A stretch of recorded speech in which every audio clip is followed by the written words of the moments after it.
que dar un consejo a los jóvenes profesionales o a los profesionales que se van incorporando a la comunicación institucional y las relaciones públicas, en realidad es algo muy básico, es volver a las fuentes, volver a los clásicos, volver a las ciencias sociales. Volver a los clásicos para pilotear la turbulencia con éxito. Eso nos propone un piloto altamente experimentado como lo es Federico Rey Lennon. En este episodio de Fernet y Comunicación vamos a estar hablando sobre oportunidades, desafíos y líneas de acción para los gestores y las gestoras en comunicación. Federico es doctor en Comunicación Pública cum laude por la Universidad de Navarra Pamplona en España y consultor en Comunicación Estratégica. Arrancamos con un plato fuerte. ¿Está en crisis la comunicación? La comunicación en sí misma no está en crisis. Yo diría que lo que está en crisis, o de alguna manera lo que se hace presente hoy, es la crisis como una constante. Es decir, sociedades de riesgo, como decía hace muchos años algunos autores británicos y franceses. Es decir, estamos entrando en una época, en una sociedad donde las organizaciones gubernamentales, las organizaciones empresarias y las ONGs están en un momento donde el riesgo es constante. ¿Por qué?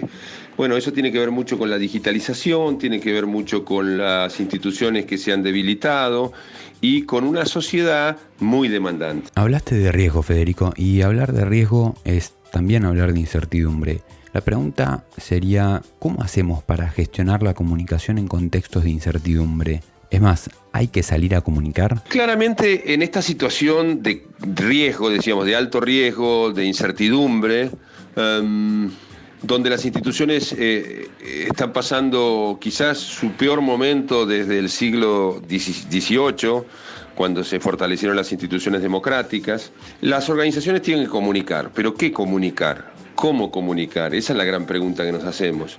En primer lugar, hay que ser prudentes. En segundo lugar, tenemos hoy la gran ventaja de que el Big Data nos permite conocer cuáles son las necesidades y las preferencias de las personas, qué es lo que ellos consideran relevante. Entonces ahí podemos apalancarnos. En tercer lugar, en momentos de incertidumbre, los discursos que realmente perforan el interés de la opinión pública son aquellos que dan certezas, aquellos que son creíbles, aquellos que hablan de seguridad como valor. Entonces, de alguna manera, eso es lo que las organizaciones tienen que buscar.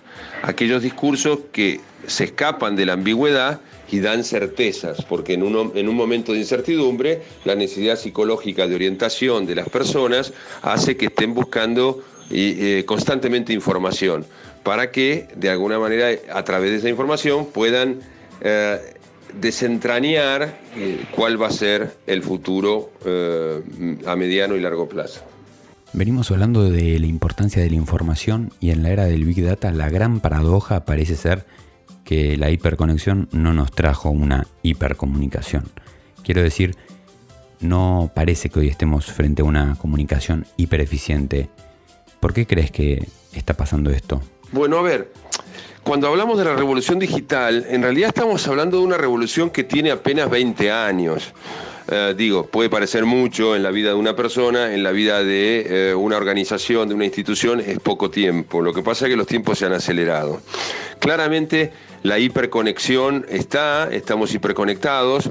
Somos ciudadanos quizás un tanto solitarios, ¿no? Porque pensá que un poco más de un tercio de las personas que viven en grandes ciudades viven solos y solas, con lo cual somos personas que vivimos solos y estamos hiperconectados. Eso es una realidad diferente, porque nos habla de personas cuyos intereses son intereses quizás un tanto egoístas o un tanto individualistas, muy hedonistas. Es una sociedad que busca el placer, y las organizaciones han quedado con, la mayoría de ellas, con una estructura piramidal muy rígida que respondía a otras realidades, a las realidades del siglo XX y no del siglo XXI. Es por eso que la comunicación corporativa de alguna manera no ha avanzado demasiado y le cuesta enormemente incorporarse a estos medios sociales, a esta comunicación de many to many, es decir, muchos comunicando hacia muchos. Las organizaciones empresarias sobre todo perdieron una grandísima credibilidad. Y hoy lo que la gente pretende es participar en esas decisiones, ¿no?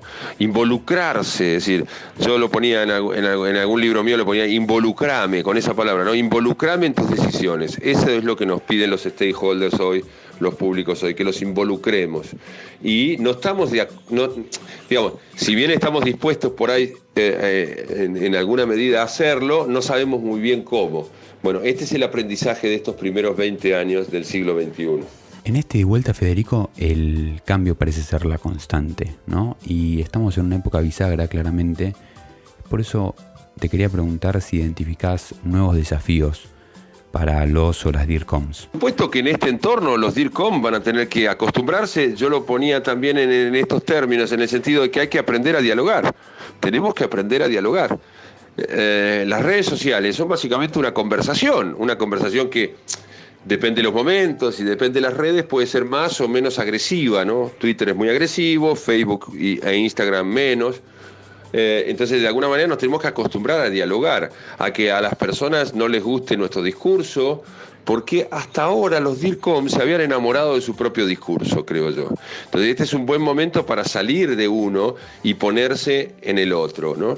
Como decía Covey en alguna de sus hábitos para la gente eficaz, decía, primero, comprender para ser comprendido. Creo que hoy el DIRCOM tiene que comprender más que ser, para poder ser comprendido, ¿no? Tenemos que aprender a escuchar al otro, aunque no nos guste lo que nos está diciendo. Vamos a ser buenos y cerramos con un centro para quienes nos están escuchando. ¿Algún consejo para los o las profesionales de la comunicación? Hay que dar un consejo a los jóvenes profesionales o a los profesionales que se van incorporando a la comunicación institucional y las relaciones públicas.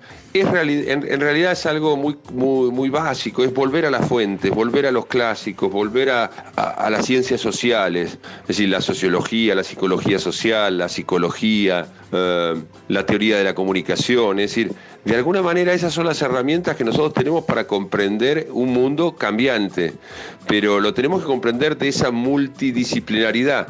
No lo podemos entender solo desde la teoría de la comunicación, lo tenemos que entender con todas estas herramientas que nos dan las ciencias sociales y que van evolucionando claramente, ¿no?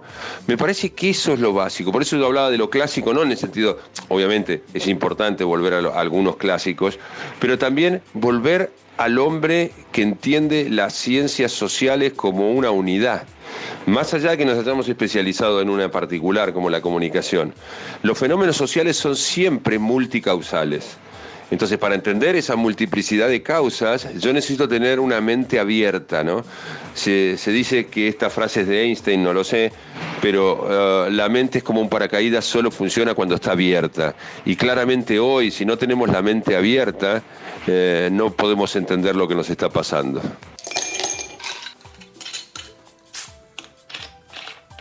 No te olvides de suscribirte y seguirnos en tu red social favorita. Nos encontrás como Fernet y Comunicación.